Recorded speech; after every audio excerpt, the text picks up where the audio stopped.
നിയമസഭ പാസാക്കിയ വഖഫ് നിയമ ഭേദഗതി വിരുദ്ധ പ്രമേയം ബിജെപി പ്രവർത്തകർ ചേർന്ന് പ്രതീകാത്മകമായി കടലിൽ താഴ്ത്തി.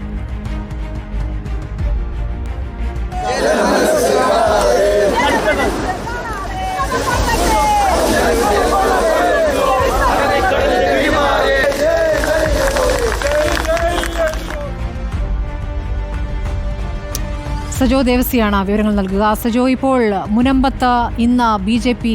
സംസ്ഥാന അധ്യക്ഷന്റെ നേതൃത്വത്തിൽ നേതാക്കൾ അവിടേക്ക് എത്തുന്നു.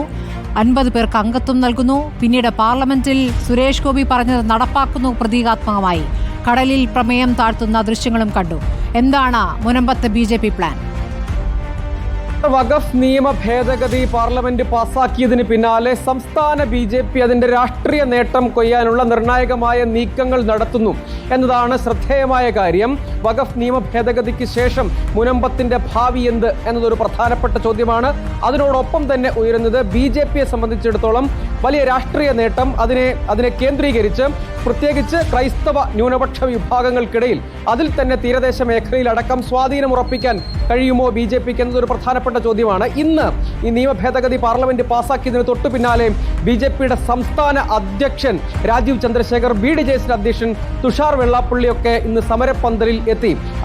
ആ ദിനത്തിനൊരു പ്രാധാന്യമുണ്ട്. കാരണം പാർലമെന്റിൽ ലോക്സഭയിലും രാജ്യസഭയിലും ബില്ല് പാസ്സാകുന്നു. അതിന് തൊട്ടടുത്ത ദിവസമാണ് സമരപ്പന്തലിൽ എത്തുന്നത്. 100 മീറ്റർ അകലെ വെച്ച് സമരസമിതിയും ബി.ജെ.പി. പ്രവർത്തകരും ഒക്കെ സംയുക്തമായി ചേർന്ന് സ്വീകരിച്ച് സമരപ്പന്തലിലേക്ക് അവരെ എത്തിച്ചു.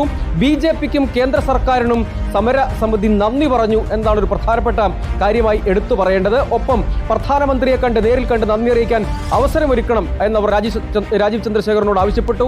അത് ചെയ്യാം എന്ന്, അതിന് അവസരമൊരുക്കാം എന്ന് അദ്ദേഹം മറുപടി പറഞ്ഞു. ഒപ്പം ക്രിസ്തുവിന്റെ തിരുവത്താഴ ചിത്രമാണ് ഉപഹാരമായി നൽകിയത് രാജീവ് ചന്ദ്രശേഖറിന് എന്നതും മറ്റൊരു പ്രധാനപ്പെട്ട കാര്യം. രാജീവ് ചന്ദ്രശേഖർ ഈ സമരം അവർ അവസാനിപ്പിച്ചിട്ടില്ല. അവിടുത്തെ റവന്യൂ അവകാശം പൂർണ്ണമായും പുനഃസ്ഥാപിക്കണം, അല്ലെങ്കിൽ അവർക്ക് റവന്യൂ അവകാശം പൂർണ്ണമായി ലഭ്യമാകും വരെ സമരം തുടരുമെന്നാണ് സമരസമിതിയുടെ നിലപാട്. അതേസമയം അങ്ങനെ പൂർണ്ണമായും റവന്യൂ അവകാശം ഉറപ്പാക്കും വരെ ഒപ്പം ഉണ്ടാകും എന്ന് രാജീവ് ചന്ദ്രശേഖറും പറയുന്നു. അത് പക്ഷേ നിയമ ഭേദഗതിയുടെ അടിസ്ഥാനത്തിലാണോ, അതല്ലാതെ അതിന് മുൻകാല പ്രാബല്യത്തിന്റെ പ്രശ്നം, അത്തരം കാര്യങ്ങളിൽ വ്യക്തമായ മറുപടി യഥാർത്ഥത്തിൽ ഇപ്പോഴും ഇല്ല. എങ്കിൽ കൂടിയും ഈ കാര്യത്തിൽ മുനമ്പത്തെ സമരം അത് ഈ നിയമ ഭേദഗതി തന്നെ മുനമ്പത്തിനു വേണ്ടി കൂടിയാണ് എന്ന് കേന്ദ്രമന്ത്രിമാർ പറഞ്ഞല്ലോ എന്ന വാദമടക്കം ബി.ജെ.പിക്ക് ഉന്നയിക്കാൻ കഴിയുന്നു. ഇതിനിടെ വഖഫ് നിയമ ഭേദഗതിയെ അതിനെതിരായ പ്രമേയം നിയമസഭ പാസാക്കിയിരുന്നു. പ്രതീകാത്മകമായി സമരസമിതിയും ബി.ജെ.പി. പ്രവർത്തകരും ഒക്കെ ചേർന്ന് അത് കടലിൽ ഒഴുക്കുന്നു. ഇതിലും പ്രധാനപ്പെട്ട കാര്യം, മുനമ്പത്ത് ഭൂപ്രശ്നം നേരിടുന്ന 50 പേരാണ് ഇന്ന് ബി.ജെ.പി. അംഗത്വം സ്വീകരിച്ചത് സംസ്ഥാന അധ്യക്ഷനിൽ നിന്ന്. അതായത് ക്രൈസ്തവ വിഭാഗങ്ങളിൽ നിന്നുള്ള 50 പേർ. അവരെല്ലാവരും ഈ ഭൂപ്രശ്നം നേരിടുന്ന സമരസമിതിയുടെ ഒക്കെ ഭാഗമായ ആളുകളാണ്. ആ 50 പേരാണ് ഇന്ന് ബി.ജെ.പി. അംഗത്വം സ്വീകരിച്ചത്. അതൊരു രാഷ്ട്രീയ സൂചനയാണ് എന്ന് ബി.ജെ.പി. ചൂണ്ടിക്കാണിക്കുന്നു. ഈ മേഖലയിലടക്കം ക്രൈസ്തവ ജനവിഭാഗങ്ങളെ കുറെ കൂടി ബി.ജെ.പിയിലേക്ക് അടുപ്പിക്കാൻ കഴിയും എന്ന ആത്മവിശ്വാസവും അവർ പങ്കുവയ്ക്കുന്നു. അതുകൊണ്ട് വഖഫ് നിയമ ഭേദഗതിക്ക് ശേഷമുള്ള ബി.ജെ.പിയുടെ രാഷ്ട്രീയ നീക്കം എന്നത് ഏറെ ശ്രദ്ധേയമാണ്. സജോ ദേവസിയാണ് വിവരങ്ങൾ നൽകിയത്.